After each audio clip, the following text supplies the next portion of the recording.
తెలంగాణ స్థానిక సంస్థల ఎమ్మెల్సీ ఎన్నికల అభ్యర్థుల ఎంపికపై కాంగ్రెస్ పార్టీలో కసరత్తు కొనసాగుతోంది.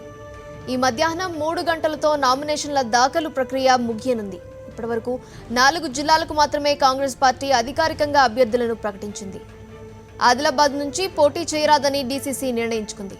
ఇక మెదక్, కరీంనగర్, వరంగల్ జిల్లాల్లో అయితే పోటీకి కాంగ్రెస్ నేతలు ముందుకు రావటం లేదు.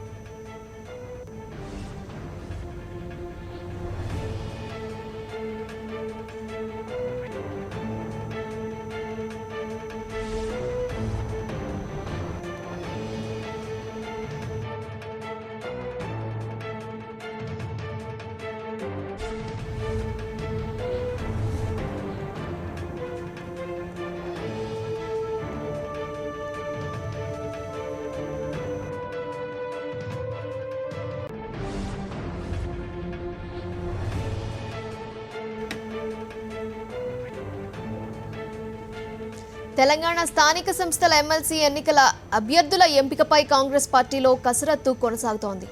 ఈ మధ్యాహ్నం 3 గంటలతో నామినేషన్ల దాఖలు ప్రక్రియ ముగియనుంది. ఇప్పటివరకు 4 జిల్లాలకు మాత్రమే కాంగ్రెస్ పార్టీ అధికారికంగా అభ్యర్థులను ప్రకటించింది. ఆదిలాబాద్ నుంచి పోటీ చేయరాదని డీసీసీ నిర్ణయించుకుంది. ఇక మెదక్, కరీంనగర్, వరంగల్ జిల్లాల్లో అయితే పోటీకి కాంగ్రెస్ నేతలు ముందుకు రావటం లేదు.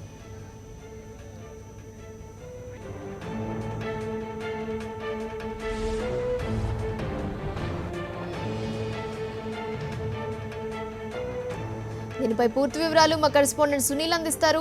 సునీల్, చెప్పండి, అభ్యర్థుల ఎంపికపై కాంగ్రెస్ లో ఏం జరుగుతోంది? ఇప్పటి వరకైతే 4 జిల్లాల అభ్యర్థులు మాత్రమే ఖరారయ్యారు. వాళ్ళు ఈ రోజు నామినేషన్లు వేస్తున్నారు. నల్గొండ నుంచి కోమటిరెడ్డి రాజగోపాల్ రెడ్డి నామినేషన్ వేశారు. మహబూబ్ నగర్ దామోదర్ రెడ్డి, రంగారెడ్డి జిల్లా మాజీ మంత్రి చంద్రశేఖర్, నిజామాబాద్ జిల్లా జడ్పీ మాజీ చైర్మన్ వెంకటరమణారెడ్డి, ఈ 4 అభ్యర్థులు ఖరారయ్యారు, నామినేషన్లు వేస్తున్నారు. ఆదిలాబాద్ జిల్లా నుంచి డీసీసీ అధ్యక్షుడు మాజీ ఎమ్మెల్యే మహేశ్వర్ రెడ్డి పేరు ఖరారు చేసినప్పటికీ ఆయన పోటీ చేయడానికి ముందుకు రాలేదు, నిరాకరించారు. ఆ జిల్లాలో పార్టీకి ఎమ్మెల్సీ సీట్ గెలుచుకునే బలం లేకపోవడంతో పోటీ చేయరాదని చెప్పేసి జిల్లా కాంగ్రెస్ నిర్ణయించుకుంది. అక్కడ కాంగ్రెస్ ఇక బరిలోకి దిగడం లేదు. మెదక్ జిల్లా, కరీంనగర్ జిల్లా, వరంగల్ జిల్లా, ఈ 3 జిల్లాల అభ్యర్థులపై ఎంపీ కసరత్తు ఇంకా కొనసాగుతూనే ఉంది. పార్టీకి గెలుచుకునేంత బలం లేకపోవడంతో బరిలోకి దిగేందుకు నేతలంతా కూడా వెనుకడుతున్నారు. కరీంనగర్ జిల్లా నుంచి 4 నేతలు ఉన్నప్పటికీ కూడా ఎవరు ముందుకు లేదు. వాళ్ళంతా కూడా మొదటి నుంచి పోటీ చేస్తామని చెప్పారు, కానీ ఇప్పుడు పోటీకి వెనుకడుతున్నారు.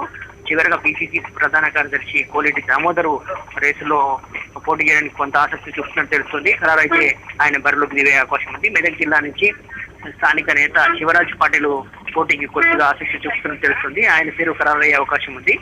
ఇంకా వరంగల్ నుంచి డిసిసి చైర్మన్ జంగా రాఘవరెడ్డి పోటీ చేస్తారనుకున్నారు, కానీ ఆయన కూడా పోటీకి నిరాకరించారు. ఇప్పుడు కొత్త అభ్యర్థి కోసం కాంగ్రెస్ కసరత్తు చేస్తోంది. పోటీ బలం ఉన్న చోటే పోటీ చేయాలని చెప్పేసి నేతలు భావిస్తున్నారు. ఈ 3 జిల్లాల్లో కూడా 1-2 జిల్లాల్లో కాంగ్రెస్ పోటీ కూడా పార్టీ ఈ మొత్తం కాంగ్రెస్ పార్టీ స్థానిక సంస్థల కోట ఎమ్మెల్సీ ఎన్నికల్లో కాంగ్రెస్ పూర్తిగా కుదేలైందని చెప్పడానికి జరుగుతున్నటువంటి పరిణామాల నిదర్శనమని పార్టీ నేతలు అంగీకరిస్తున్నారు. Neelima. Okay, thank you Sunil.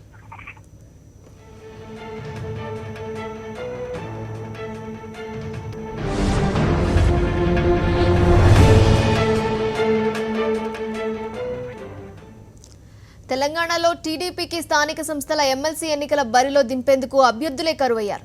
కాంగ్రెస్తో ఒప్పందం చేసుకుని 2-3 స్థానాల్లో పోటీ చేయాలన్న సైకిల్ వ్యూహం బెడిసి కొట్టినట్లు తెలుస్తోంది. ఇప్పటి వరకు ఒక్కరే నామినేషన్ వేశారు. దీనిపై మరింత సమాచారం మా ప్రతినిధి ప్రదీప్ అందిస్తారు. ప్రదీప్, చెప్పండి, దీనికి సంబంధించి మీ దగ్గర ఉన్న వివరాలేంటి? నీలమ, తెలంగాణ వ్యాప్తంగా జరుగుతున్న స్థానిక సంస్థల 12 స్థానిక సంస్థ ఎమ్మెల్సీ ఎన్నికలకు సంబంధించి 12 స్థానాల్లో టీడీపీ తరఫున పోటీలో బరిలో దించేందుకు అభ్యర్థులు కూడా కరువైన పరిస్థితి. ఇప్పటి వరకు కేవలం మహబూబ్నగర్ జిల్లా ఒక ఎమ్మెల్సీ స్థానానికి ఒకే అభ్యర్థిగా మాజీ ఎమ్మెల్యే కొత్తకోట దయాకర్ రెడ్డి ఒకరు మాత్రమే నామినేషన్ వేశారు. మిగిలిన జిల్లాలకు సంబంధించి మాత్రం ఇప్పటి వరకు ఎటు తెలుసుకోలేని పరిస్థితి ఉంది. ముందుగా కాంగ్రెస్ తోని ఒప్పందం కుదుర్చుకొని 3-4 స్థానాల్లో బరిలో దిగాలని టీడీపీ భావించింది. ఇందుకు తగ్గట్టుగానే ఆల్రెడీ కాంగ్రెస్ నేతలతో మంతనాలు కూడా జరిగాయి.